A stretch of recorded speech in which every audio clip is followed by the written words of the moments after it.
Welcome backity back here, maybe, on Friday, June the 6th. I have taken my drugs. I am ready to go.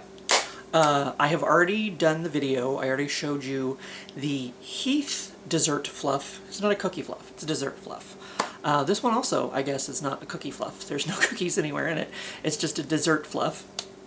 I've become somewhat infamous for these different fluffs that I make because I'm always coming up with like different ideas, which is kind of what happened here. I don't know, I was out on the mower the other day at Parks and Rec, and I just got this idea rolling in my head once I decided I was going to go back for my aunt's life celebration. She's head injured. She had a car accident many years ago.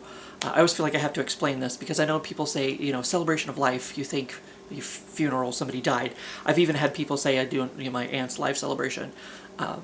You know, oh my God, I'm so sorry. And I'm like, no, she's still alive, it's fine. But we celebrate because she had a car accident and she went into a coma and she came out of the coma and she was, you know, reborn, and we celebrate the fact that she's still alive. So it's her life celebration for, you know, being alive. I don't know why I just came up with, I don't know why this idea hit me to try to do a cherry mash fluff, because I like cherry mashes. They're kind of more of a classic candy. If you don't know what they are, actually they are made right here in Missouri, St. Joe, Missouri. Nick from Nick's Video Diary, his hometown. So I've never, I mean, I've been to St. Joe a few times, but I've been to the Glore Psychiatric Museum, so that was fun. There used to be, what was the hibachi place we used to go to? Fuji's? I think it was called Fuji's. I decided to go to Fuji's. Okay, Fuji's was so good. It was like a hibachi grill. We used to specifically go back to St. Joe to get Fuji's. I don't know if it's still there or not. But there was one day I actually had a spider bite, and it was bad enough that like my hand was swelling up, and you know, when I would pinch my hand, it would feel like you know, like overcooked sausages or whatever. And I had like a red mark that was going toward my wrist. And people said that was bad. That meant the venom was like traveling through my bloodstream or whatever. And people that night at work were like, "You need to go to the doctor tomorrow." And I'm like, "Yeah, I'm gonna go get Fuji's," because Nick and I were already planning on going to Fuji's, and I'm like, it's worth it, you know, so worth it. Oh my God, it was so good. And I say Nick's mom saved my life because he stopped off to visit her. She was a teacher at an elementary school. This is important because she put Neosporin on my little hump or whatever. I had a little bump where the spider bite was, and a Shrek bandage that was way too small because it was for a child's fingers, not a grown-ass man. But anyway, that's a whole aside. And if you don't know me and you've never seen one of my videos, you probably don't care. But anyway, that's, you know, personal information. But here's a cherry mash for you, and as you can see, it's deliciousness. It's, you know, cherry, you know, and chocolate. And I thought these were walnuts, but they're actually peanuts. So I'm glad I looked that up. And I assumed you would want salted peanuts. I tried to find already chopped up peanuts, but all I could find was unsalted. And I'm like, but I assume you want salted peanuts, right? I assume, maybe? I don't know. And I thought of a couple different ways to do this. I wasn't sure exactly which way I wanted to go, because it's like, you know, you have the chocolate, you know, component, you have the cherry component, which is easy. You know, you just get some maraschino cherries and toss them in there or whatever. But it's also, it's kind of like creamy, kind of. And there, you know, I feel like I might have missed the creamy component, the creamy flavor to it. I feel like, because I was going to get vanilla pudding. This is one, I didn't use cream cheese, I didn't use milk, or any of that kind of stuff, because I was already going to, but of course, you know, you do need 32, I make a lot, okay? I found a YouTube video a long time ago, and, because I want to make sure there's plenty for the party. So I ended up doubling the recipe that they gave me. So I use 32 ounces of whipped topping, and then I use 2 regular boxes of pudding mix, which I ended up going with chocolate. But the thing that happens when you put the because I've had this happen before, you put the whipped topping and the pudding mix together, and it kind of like dries it out a little bit. So you need some kind of like moist component to it to keep it wet and wild, of course. And I thought back to how Mom taught me to do the Watergate salad, and in Watergate salad you use the pineapples. So the juice from the pineapples helps keep your little mixture wet while you're mixing it together. So of course the maraschino cherries, it has the cherry juice in it, and I tried to get every last little drop of cherry juice in there. I ended up using 3 of these, so hopefully that's, I think I got a good component, or a good ratio of maraschino cherries to peanuts. This is the 16-ounce jar. I ended up getting 16, so I mean, I got 3 of them just to make sure I had enough cherries for everything. And like I said, I ended up going with the chocolate pudding mix. I think at first I almost grabbed French vanilla, which maybe I should have done that. I don't know. Because I was thinking, hello, Minxie. Opinions, always with the Minx. Because you need the chocolate component. And I thought, well, I'll do it easy, I guess, and do chocolate pudding. That'll give the chocolate flavor to it. But I kind of thought about maybe doing like vanilla pudding mix, like maybe French vanilla pudding mix, and then getting like chocolate chips and putting the chocolate chips in there. So there's multiple ways to actually make this fluff. Like you might come up with your own variation. It's inspired, inspired by what you're learning about today, maybe. I don't know, because that's what I originally thought was making, vanilla pudding mix and doing like chocolate chips or something. That would give you the chocolate, the chocolate that... and maybe I should have done it that way. I don't know. If I ever do it again, maybe I will do it that way just to kind of see how it comes out. But then, like I said, you have your nut component. And I just went and I bought a big-ass jar of these.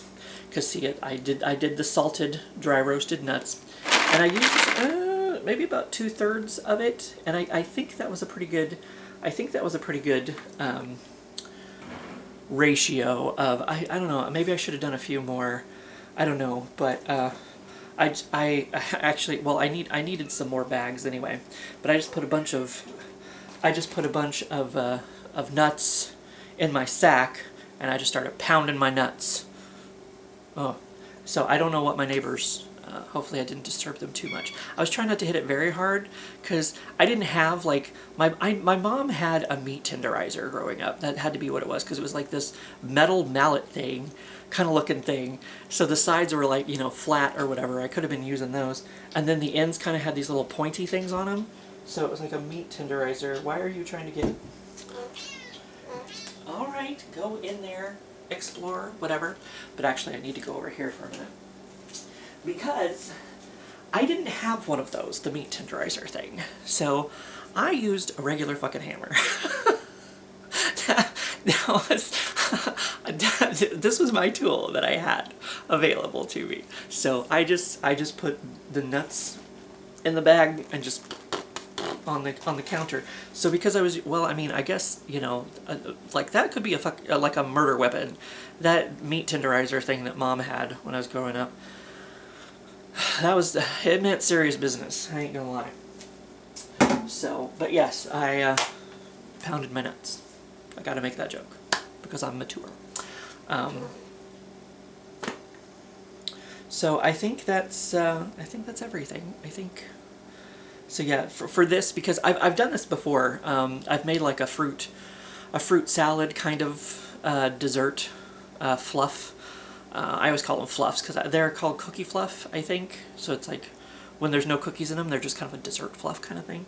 I did one once that was like you use it was like orange cream fluff. I have a playlist that has all of my different fluffs on it.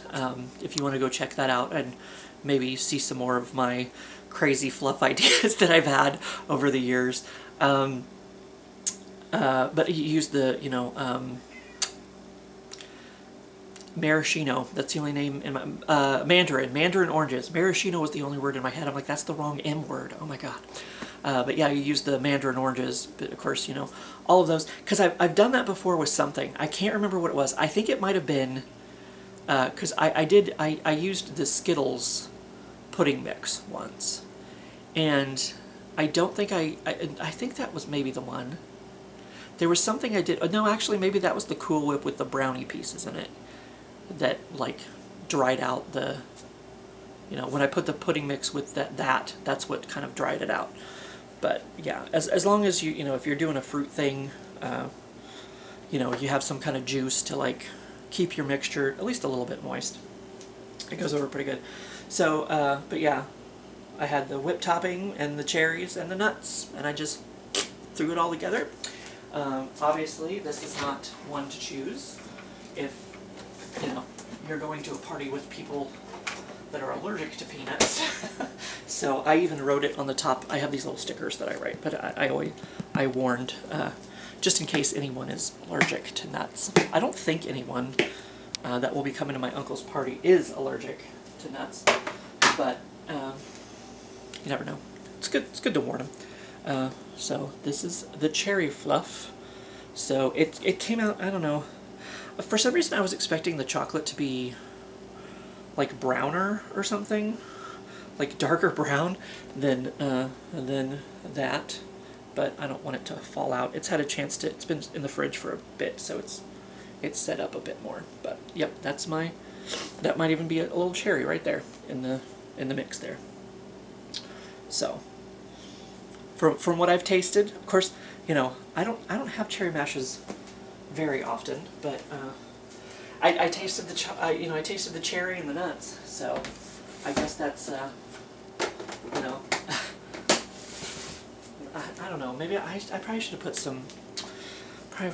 some chocolate chips in it or something. I mean, I can always do that tomorrow if I get desperate, or if I think about it, like it's like maybe I should get some chocolate chips and put in it just for a little added extra flavor, because I don't know if the chocolate was as strong as it should have been with just the pudding mix in there. So, and there again, I feel like it's kind of missing the creamy kind of element. So, I mean, maybe putting marshmallows in it would have helped or something. Maybe put some chocolate chips and some marshmallows in it. I don't know. I could always buy those tomorrow and mix them in at the last minute. That's a good thing. Like, you can just be mixed in at the last minute, as long as it has a chance to set and get right with the Lord. That's all it really needs. So, but yeah, other than that, that's the cherry mash fluff that I decided to make. So I don't know why I got inspired the other day. It's kind of like, ooh, I wonder if I could do that. Because I start thinking about it. I'm like, how can I make this? How can I make this a reality, a fluff reality? Gabrielle Iglesias would be proud, I think. And like I said, I have a whole playlist of all the different fluffs that I've made. The fruit salad one might be on there. I think the orange cream one might be on there too. I don't know, and all the other things I've thrown together over the years. And like I said, I also did a Heath bar fluff this time. So if you want to check that out, I might actually have it somewhere over here next to me. If you want to go check that out, and of course linked below, as always. I'll see if I can link that playlist too, maybe. I don't know if I've ever done that before, but it probably could work. But other than that, have a good weekend, and I shall see you for what I see ya.